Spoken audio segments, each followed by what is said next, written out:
I've been speaking to you about Elijah lately as a man of prayer. I guess before he was a man of prayer, he was actually a man of God. He was a prophet. And what's a prophet?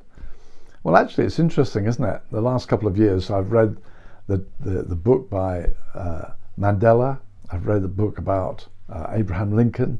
I've read a book about Churchill. These three biographies, fascinating. And they're often called prophets. Why are they called prophets?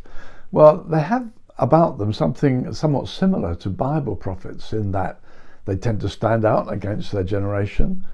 Their voice is heard in contrast to what other people are saying. They tend to stand alone and then ultimately vindicated. Yeah, like Bible prophets often. But they are different. I mean, Churchill, for instance, was a historian. And he looked back. He said the further you look back in history, the further you can see forward. So they were not like Bible prophets. Bible prophets were not necessarily brilliant men. They were men that God had apprehended. God took hold of them and spoke essentially to Israel through them. Now, who were Israel? Well, Israel were God's own nation, a unique nation.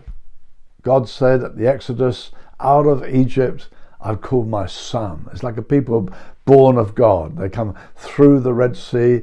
They come up resurrected. They're a new people. They come to Sinai.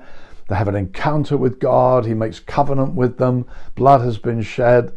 And they're unique in the world. They are God's light to the world. God is beginning his purpose of redemption through Israel. They're a special people. And tragically, by the time Elijah has come on the scene, they've drifted far from whom they're meant to be. They're no longer exemplary. They're no longer living in the light of God's holy law. In fact, they're copying the nations around. And they've turned away, and now they're worshipping Baal.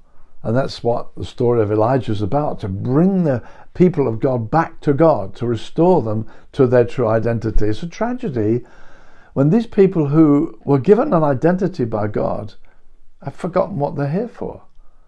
And God's light is going out in the world. And Elijah has this terrific call, come back to God. Now, actually, it's a bit like the human race. The human race itself has forgotten what we're here for. We were made in the image and likeness of God. We're meant to rule on the planet. We lost our way miserably. And the church is meant to be prophetic to the nation, to the world. I say, no, come back to God. Come and rediscover who you are. You're made in the image and likeness of God. You need to repent and find God. So we have a message which comes from our knowing who God is, which makes us prophetic. So Elijah says, I stand before the presence of God. Now that's meant to be the mark of the church. That the church is meant to be a people who come from the presence of God. We look like people who know God. That's what the church is meant to be like. And in fact, Elijah stood in stark contrast to his contemporaries. And the church should be like that.